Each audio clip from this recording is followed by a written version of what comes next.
putus asa tak berarti, jalan dengan tanpa harapan, lalu tangan yang berlubang paku menjamah jadi hidup baru, dan kayu yang kasar mengubahkan jalan hidup yang penuh kegagalan. Ku puji Dia selama-lamanya, sebab salib mengubah hidupku, dan ku yakin darah Yesus yang suci sudah mengalir di Kalvari. Bila zaman berlalu, dunia mendebu, ku tetap pegang salib itu.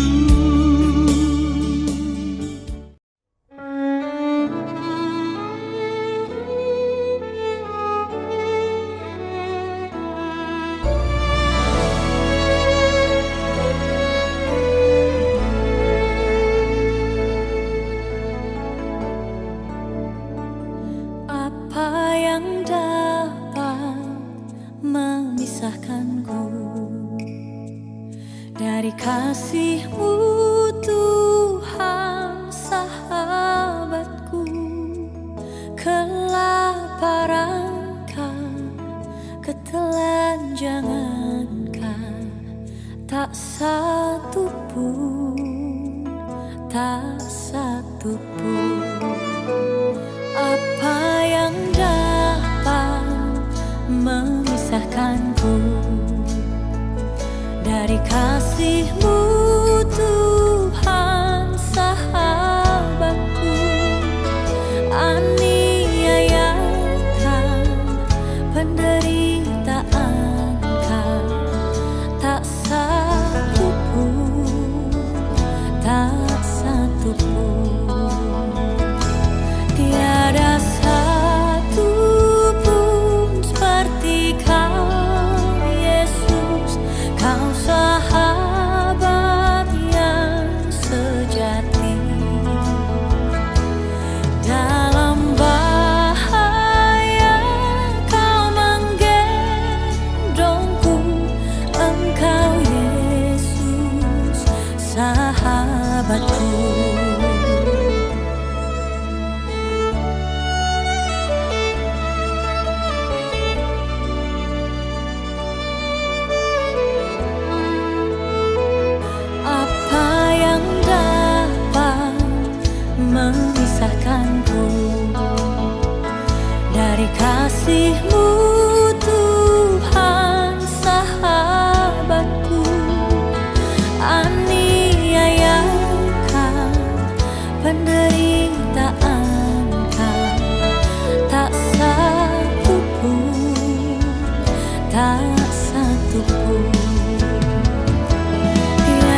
hati.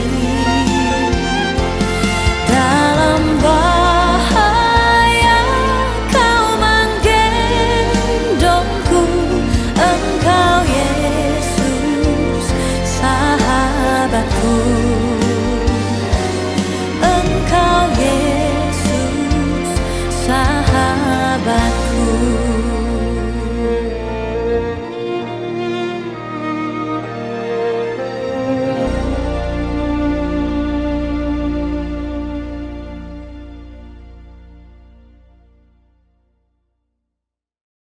Dibilang di sini nanti dia akan membuat semua orang dipaksa, besar atau kecil, kaya atau miskin, orang bebas atau orang hamba, to receive a mark, untuk terima tanda. Dan tanpa itu tadi nggak bisa berjual beli, nggak bisa ini dan itu. Jadi apa? Mata uang disatuin semua. Nah, kenapa bisa kayak begitu? Dan kira-kira apa? Hari-hari ini itu, kemarin kalau saudara dengar si Brandon Biggs, dia udah bilang bakal ada apa? Economic crash katanya. Si Nabi itu yang nubuatin. Salah satunya dia bilang apa? Akan ada kegoncangan keuangan yang berdasarkan mata uang. Kenapa mata uang akan goncang? Problemnya Amerika, semua mata uang itu harus berdasarkan emas, katanya. Gitu. Amerika tanpa emas dia cetak uang terus. Punya utang dia cetak bayar, lama-lama kan orang sebel juga. Enak banget utang dibayar pakai dolar lu tinggal nyetak sendiri Amerika. Akhirnya apa? Nggak mau pakai dolar, bayar sama yang lain. Dan itu udah dicanangkan, dan hari ini lagi rame. Indonesia resmi jadi negara mitra BRICS katanya. Live-nya, Indonesia resmi jadi negara mitra BRICS. Vladimir Putin setujui usulan daftar partner. Oke, deal katanya. Dan rencananya 159 negara siap ceraikan dolar AS, gabung sistem pembayaran BRICS. Tahukah saudara hari ini ada mata uang yang baru, namanya BRICS. Dan itu udah ada. Sekarang mereka udah nggak pakai lagi dolar sebagian besar. Cina, Rusia, apa segala, tidak terima dolar. Mau dibayar pakai apa? Pakai BRICS. Dan udah 159 negara yang siap. Indonesia sudah bergabung kemarin.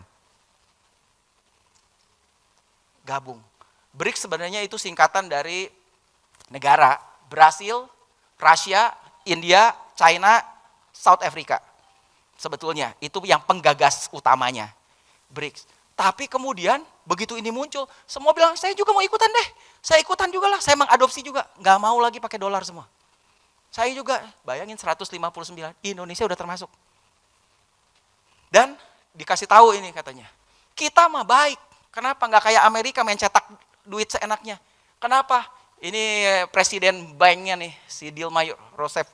Ini sebenarnya presiden dari South Africa dulunya.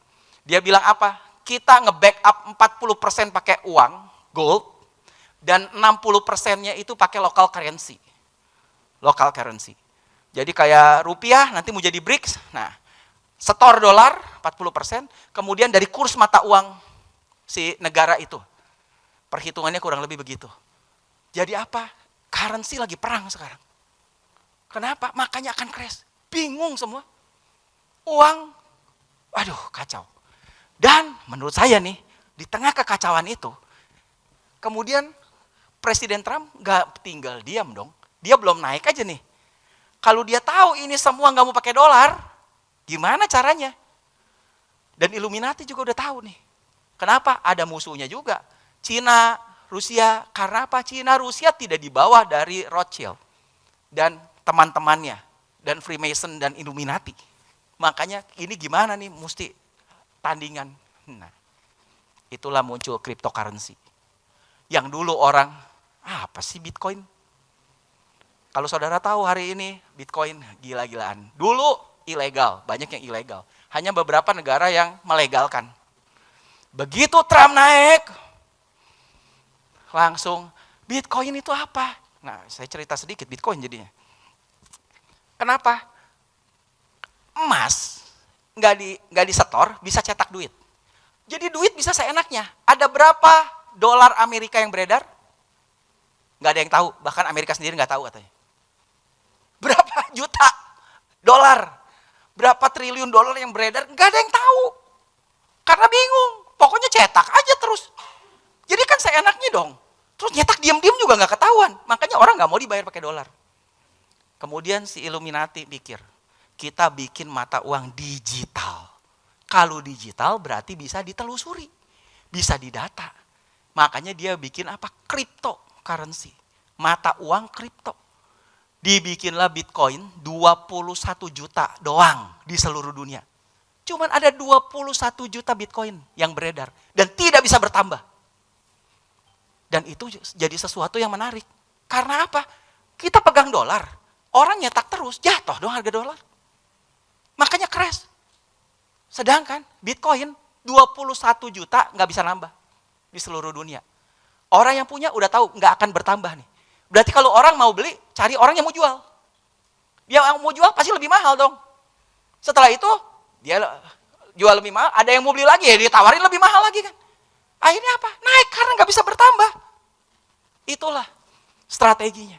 Makanya US strategik semua udah bilang ke Presiden Trump. Kamu sekarang harus jadiin US strategik Bitcoin jadi reserve.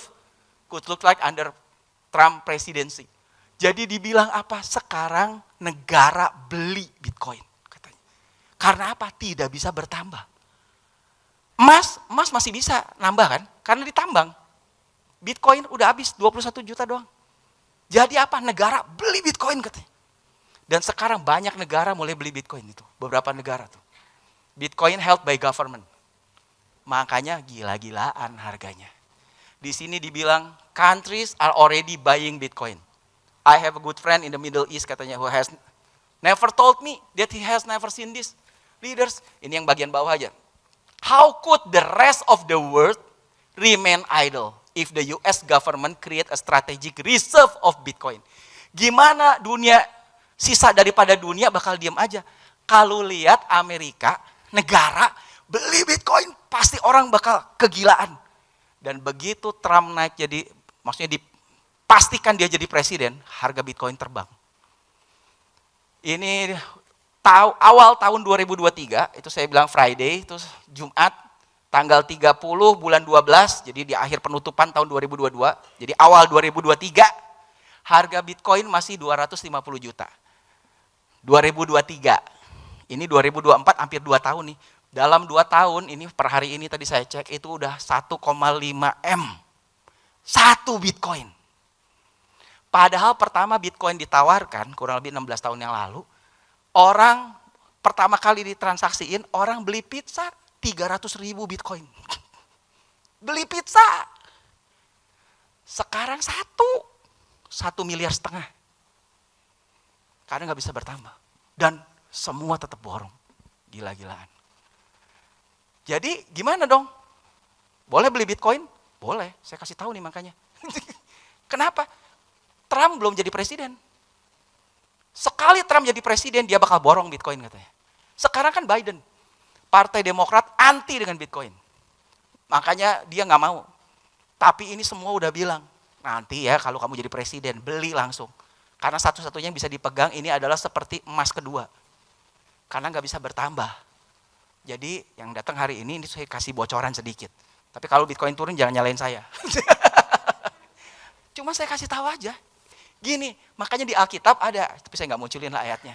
Dia bilang gini, kenapa ya katanya anak-anak dunia itu lebih pintar daripada anak-anak Tuhan katanya. Ada ayatnya. Harusnya orang-orang anak-anak Tuhan tuh lebih pintar. Kenapa? Karena kita di atas mereka. Jadi apa? Banyak orang tuh against lawan. Tapi sebetulnya apa? Kalau kita udah tahu ikutin aja. Biarin aja. Bukan sesuatu yang dosa untuk beli Bitcoin. Tapi apa? Ikutin justru kalau ini Tuhan kasih atau apalah gitulah. Harusnya kita ikutin dengan cara dunia. Tapi kita bukan berbuat dosanya. Ikutin. Kenapa kita ada di dunia katanya. Itu udah jangan kebanyakan di sini udah. Nah, ternyata Microsoft lagi-lagi ini dia udah bikin cryptocurrency. Dengan cara apa? Balik semua dia, ditanam di tubuh lagi. Jadi gimana orang bisa dapetin kripto, kata dia, dapetin duit ya, dengan apa? Using body activities. Ketika dia jalan, dia gerak. Sekarang saudara olahraga, jalan tuh 7 km katanya. Hebat juga ya Pak Budi. 7 kilo, jalan tuh, dapat apa Pak? Nggak dapat apa-apa, yang dapat apa? Lemaknya hilang. Malah gitu. Nah ini enggak, kalau bisa jalan 7 km, dapat duit. Kenapa? Dengan banyak gerak, tambah dapat duit. Dengan banyak gerak, tambah dapat duit. Saya ke saudara saya kan di Amerika, lucu, dia cerita. Saya dapat handphone gratis nih katanya, Apple. Gimana bisa dapat? Syaratnya apa? Setiap hari saya harus jalan 5 kilometer.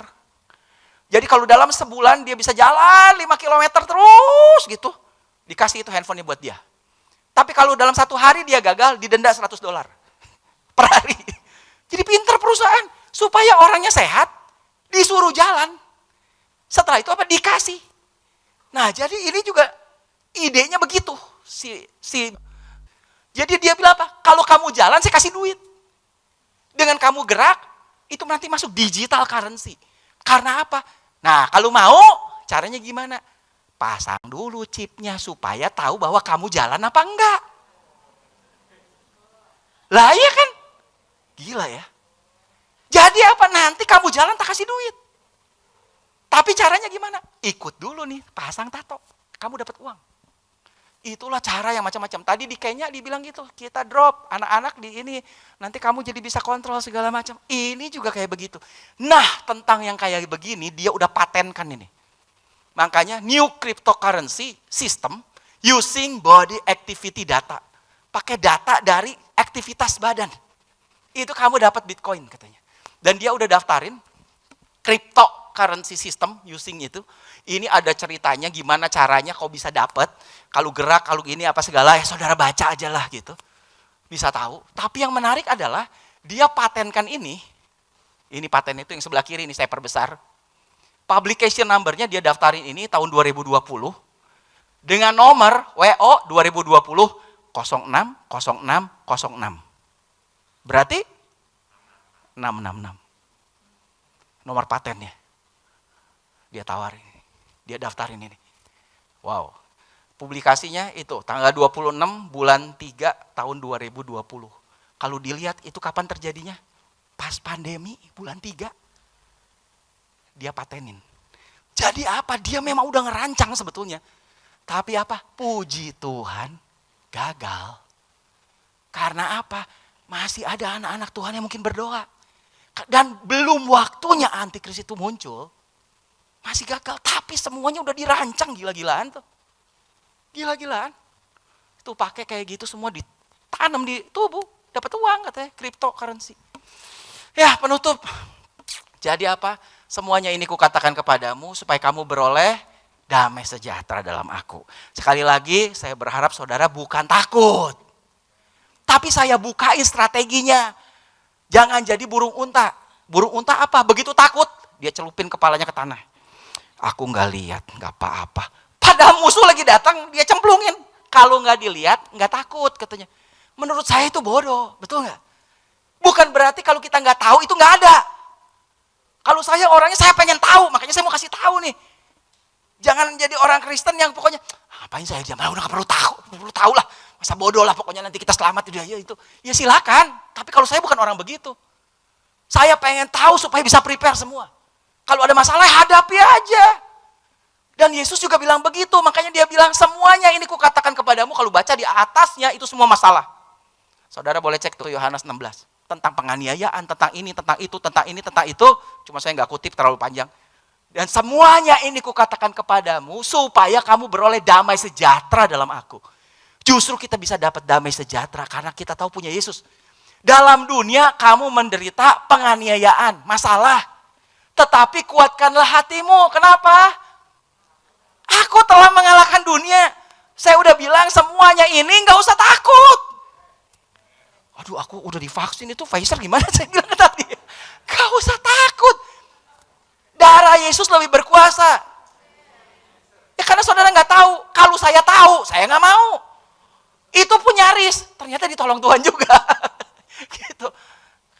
Karena bukan sebuah dosa sih, tapi kan karena saya tahu, saya nggak mau. Tapi karena terpaksa ya gimana, jadi sudahlah gitu. Nah, jadi kita nggak usah takut dengan semua keadaan akhir zaman. Karena apa? Tuhan udah kalahin dunia, udah. Bahkan Tuhan bilang apa? All authority, berarti semua otoritas. Semua, katakan semua. Nggak ada sebagian-sebagian, semua. Semua otoritas di surga dan on earth di bumi has been given to me, sudah diberikan kepadaku karena kata Yesus. Dan Yesus tinggal di dalam kita, orang percaya, kita undang Yesus masuk dalam hidup kita. Betul? Rohnya dalam kita. Berarti otoritasnya ada dalam kita, atas dunia, atas bumi. Makanya Yesus bilang kayak begini, aku telah mengalahkan dunia, gak usah takut. Dan banyak orang gak mau dengar tentang akhir zaman, karena gak mau dengar tentang rapture, karena takut ketinggalan. Jadi kapan akan kiamat? Sebelum kiamat akan ada dulu pengangkatan, dan munculnya antikris. Antikrisnya menurut saya sudah muncul. Yang gak mungkin belum lahir, atau harus tunggu berapa tahun dong. Gitu. Adakah orang Kristen di gereja YHS ini yang nanti mungkin akan ketinggalan? Ada. Gereja adalah mempelai Kristus. Dari kemarin kan saya jelasin itu kan. Gereja adalah mempelai Kristus. Apakah di cerita ini 10 anak dara itu adalah mempelai Kristus atau bukan?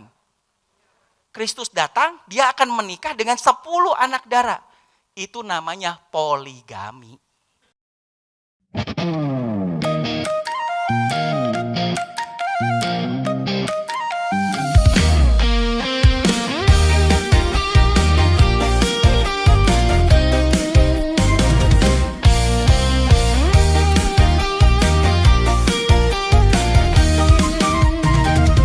Aku bersyukur kepada Yesus memilikimu dalam hidupku. Meski musim kering tetap ada, Yesus sungguh setia, kasih-Mu di hidupku. Ada saatnya kita menabur, ada saatnya kita menuai. Meski lagi susah tetap suka cita, sebab kita surat Kristus terbuka. Ku bernyanyi haleluya, iya iya iya. Ku bersorak puji nama Yesus. Dari dulu, sekarang dan sampai selamanya, kemuliaan hanya bagi-Mu Tuhan.